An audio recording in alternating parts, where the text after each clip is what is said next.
할렐루야. 다니엘 11장 말씀 함께 나누겠습니다.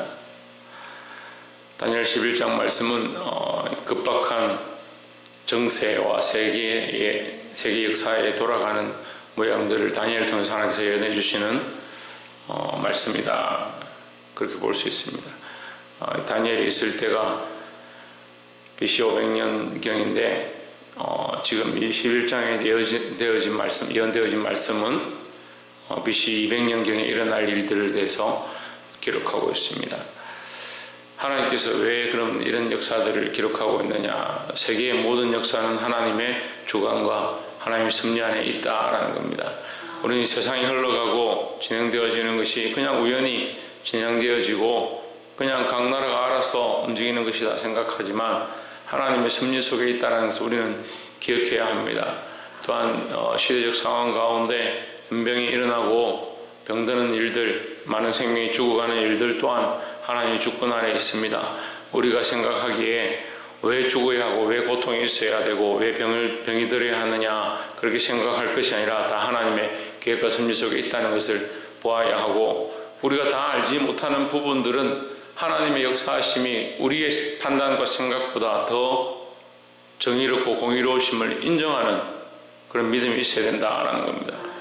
우리가 하나님의 섭리를 인정하지 않으니까 이게 풀어지지 않는 많은 문제들이 있고, 또 풀어지지 않는 많은 문제들 앞에서 하나님의 섭리를 인정하지 않으면서 어떻게 하느냐, 이게 불의한 일들을 하는 겁니다. 하나님의 섭리를 인정하게 되면 우리 안에 우리가 해석되어지지 않고 이해되어지지 않는 수많은 문제들, 저 사람은 참 착한데 왜 죽었느냐, 저 사람은 선한 일을 했는데 왜 가난하게 사느냐, 이러한 부분들을 우리 마음대로 쉽게 판단할 수 있습니다. 그렇게 해서는 안 되고, 우리는 항상 하나님의 뜻을 보아야 하고, 하나님이 원하시는 뜻과 섭리 안에 이 세상에 흘러가고 있다, 하나님께 맡겨드리는 부분들이 있어야 된다라는 겁니다. 11장 1절에 보면 내가 또 메대 사람 다리오 원년에 일어나 그를 돕고 강하게 한 일이 있었느니라 했습니다. 자, 11장 1절은 별도로 있는데 이 예언의 말씀 중에 다리오 원년에 메대 사람이 일어나서 메대 사람 다리오가 일어났는데 그를 도왔다 했습니다. 다니엘이 다리오를 도왔다는 말은 메대는 바벨론을 멸망시킨 나라입니다. 바벨론이 멸망되어지는데 메대와 바사로 쪼개지죠. 메대가 일어나서 바벨론을 멸망시켰다. 멸망시키고 이 나라가 서는데 다니엘이 도왔다. 다니엘이 도왔다. 다니엘이 뭘 도왔느냐? 다니엘이 힘도 없고 능력도 없는데 뭘 도왔느냐? 하나님께서 메대를 들어서 바벨론을 멸망시키고 메대가 페르시아와 메대가 이 나라를 다시 온 세상을 지배하게 되는데 하나님께서 섭리하셨다, 이렇게 보는 겁니다. 그러니까 우리는 전적으로 누구의 시각을 가지냐? 하나님의 주관과 하나님의 역사하시는 시각들을 가져야 하는 겁니다. 그래서 여기도 이 본문의 내용들은 시리아와 이집트의 전쟁입니다. 남방 왕국은 이집트를 얘기하고 북방 왕국이 계속, 남방 왕국과 북방 왕국이 계속 싸우는데 북방 왕국이 내려와서 남방 왕국과 싸우고 남방과 화친하려 했다 다시 싸우고 그들이 군대를 많이 몰고 와서 다시 싸우고 하는 이 시리아와 이집트의 맹렬한 전투를 얘기합니다. 그 중에 시리아가 이겼다가 또 이집트가 이겼다가 이렇게 하는 역사들을 보면서 왜 그러면 어느 나라는 이겨야 되고 왜 어느 나라는 거기 백성들이 죽어야 되냐, 하나님의 역사 가운데 있다, 우리가 그냥 인정하고 믿고 나가면 되는 겁니다.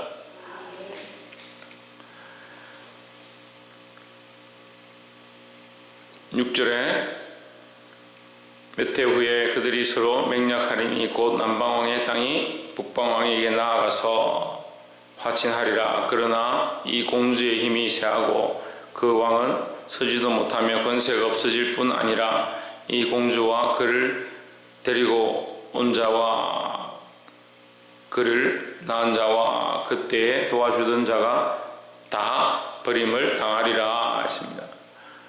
그러니까 인간적인 화친과 인간적인 연합들은 항상 깨어지게 되어 있습니다. 제일 문제가요, 하나님께서 나라들을 이게 치시고 심판하실 때 그 나라들을 하나님께서 쓰시어서 시리아도 쓰고 애굽도 쓰시고 그 애굽 이집트죠. 이집트를 쓰셔서 나라들 다스리게 하고 그들의 권세를 주시면 이거 하나님 앞에 엎드려야 되는데 대부분 어떻게 하느냐, 권세를 얻은 것이 자기의 힘인 줄 아는 겁니다. 그래서 성경에 보면요, 우리가 이 사도행전에 보면 헤롯 왕이 어떻게 합니까? 스스로 높아집니다. 그러니까 충이 먹어서 죽습니다. 스스로 높아지고 자기가 하나님이 제한하는 것이 가장 문제다 하는 겁니다. 우리가 스스로 높아지고 권세를 잡고 우리 삶들을 살아갈 때 우리가 우리 인생의 왕입니다. 내 삶의 왕입니다.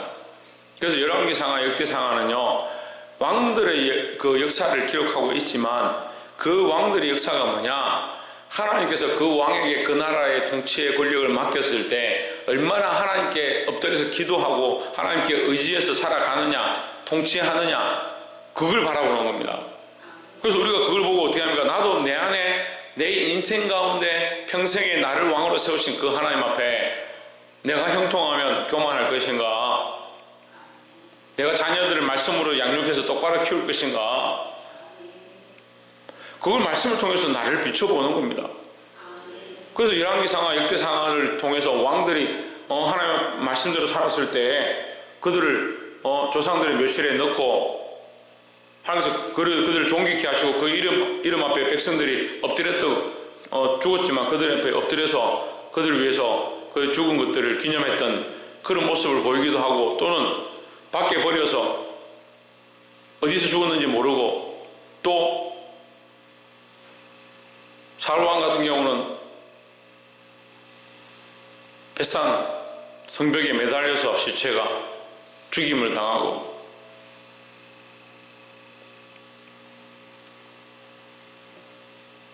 이세벨 같은 경우는 개밥이 됩니다.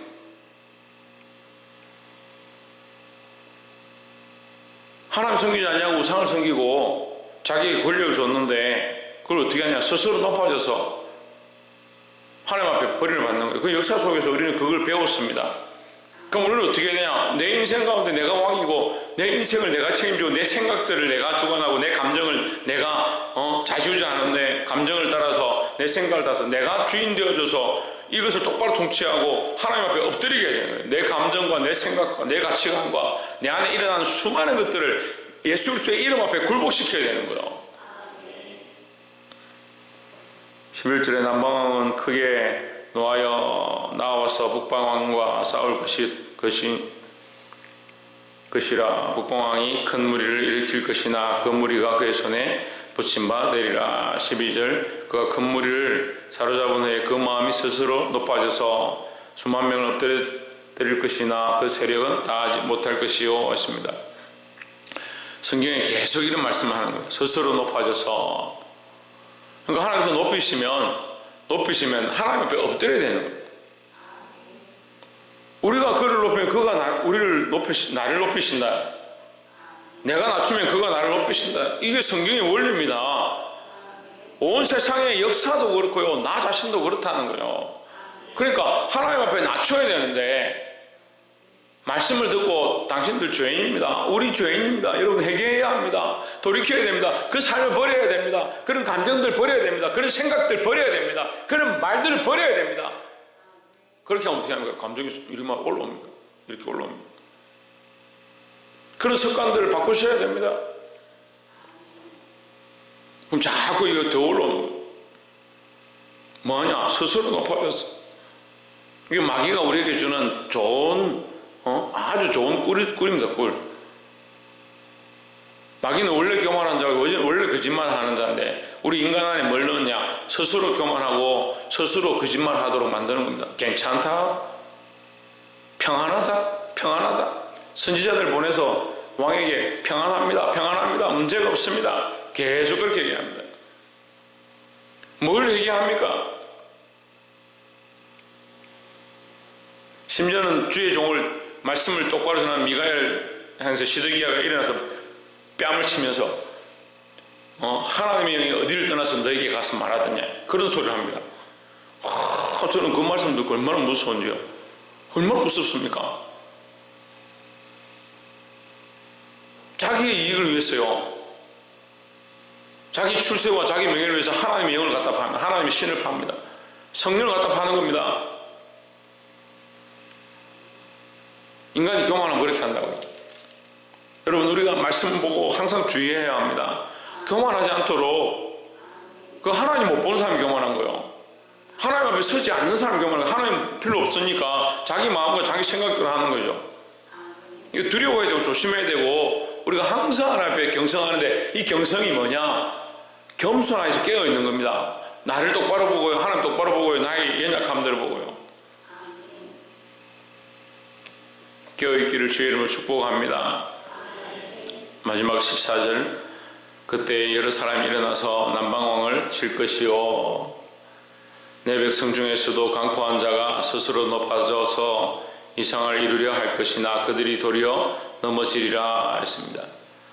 이 말씀 뭐냐면, 시리아 군대가 내려와서 이 이집트하고 싸우는데, 이 시리아의 안티오쿠스라고 전에 우리가 잠깐 말씀을 나눴죠. 결국 이 안티오쿠스는 애국과 전쟁을 빌미로 해서 이스라엘을 점령합니다. 그래서 이스라엘의 권력을 뺏어버려요. 그래서 그 멸망에 가정한 것이 거룩한 성전에 선다라는 말씀을 함께 나눴죠. 그것이 계시록에 기록되어 있지만 그것은 앞으로 일어날 모양에 대해서 얘기하기도 하고, 또 실제로 유대인 땅에 그 안티오쿠스가 들어오면서 뭐가 시작되냐면 이 이방 신상들을 가지고 오는 겁니다. 이게 다음 말씀에 나오는데, 이방 신상들을 끌고 와서 거룩한 성전을 더럽히기 시작하는 겁니다. 근데 거기에 누가 동조하느냐? 네 백성들 중에서도. 그럼 이스라엘 백성들 중에서 뭘 하느냐? 이제 기회다. 이때에 일본 놈이 한국을 점령하니까 일본 놈 앞잡이 했다가 북한 놈이 내려와서, 뭐 놈이라 죄송하지만 뭐 어쨌든 북한군이 쳐들어와가지고 점령하니까 북한 놈 앞잡이하고, 그 일본 완장 찾다가 공산당 완장 찾다가 그걸 다시 미국이 들어와가지고 점령하고 또 미국 앞잡이하고, 그러니까 이놈이 그놈이 그놈이 저놈이. 저는 뭐 다 모르지만 그런 얘기가 있습니다. 제 얘기는 아닙니다. 어쨌거나 뭐 그런 얘기가 있습니다. 그러니까 이집트가 지금 이집트를 공격하고 이스라엘에 지금 북방왕이 쳐들어와가지고 다스리려 하니까 이때다. 그래가지고 뭘 하냐, 이 권력을 얻으려고 거기 붙어가지고 함께 연합해가 이집트 치자. 우리가 우리 이 유대 나라를 너희가 쓰고 싶은 대로 써라. 뭐 이런 식으로 하는 거죠. 목적은 자기들의 권력을 잡기 위해서 그것을 하는데, 그래 결국 그것 때문에 이스라엘 나라가 무너지기 시작하고, 거기에 결국 우상이 들어오고 하나님 섬기던 것들이 빼앗김을 당한다. 하나님 섬길 수 있던 그 예배의 모양들이 빼앗김을 당한다. 여러분, 인간들의 나라는 설 수가 없고요, 인간적인 생각들은 승리를 주는 게 아니에요. 우리가 이 역사를 통해서 보는 겁니다. 결국 이것을 통해서 유대인들 가운데 수많은 기간 동안 예배, 그 제사가 폐하여지고, 결국 마카비 혁명이 일어나기 전까지 하나님께 제대로 제사 드릴 수 없는 그런 상황들이 되어버린 겁니다. 사랑하는 성도 여러분, 말씀을 맺겠습니다.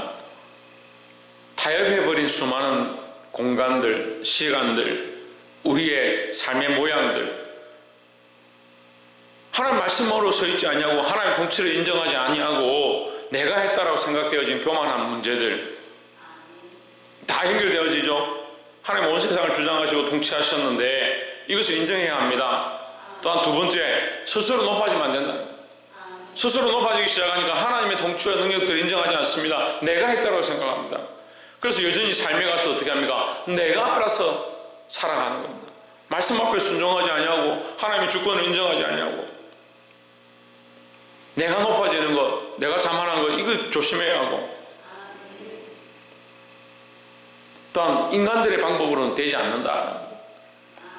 무슨 문제가 생기면 이렇게 저 사람한테가 연락해야 돕고, 이렇게 하고 돕고 해결하고, 아니라는 거예요. 문제가 생기면 어떻게 되겠습니까?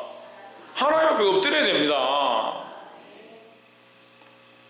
이 북방왕이 강해서 내려오기만 하면 우리를 괴롭히던 이집트 나라도 다 없앨 수 있을 것 같고, 그래 이 일이 일어나고 나면 우리가 이제 권력을 잡아서 이 이스라엘을 다스릴 수 있겠다 생각해서 그들에게 화친하고 그 백성 중에서 일어나가지고 그들과 연합하려고 합니다. 결국 그것 때문에 나라가 망하고 하나님과의 관계가 무너져 버렸대. 그 인간적인 방법 필요 없다는 거요. 문제가 생기면 뭐 해야 되나? 하나님 앞에 엎드려야 되는 겁니다. 모든 문제가 하나님께 있으며 모든 문제의 열쇠가 예수 그리스도의 이름에 있으며 그 앞에 엎드리는 자에게 하나님께서 이 은혜와 긍휼을 베풀어 주신다는 것, 그걸 잊지 마시고 오늘 하루도 주님 앞에 엎드리며 기도할 수 있는 저와 여러분 되기를 주의 이름으로 축복합니다. 기도하겠습니다.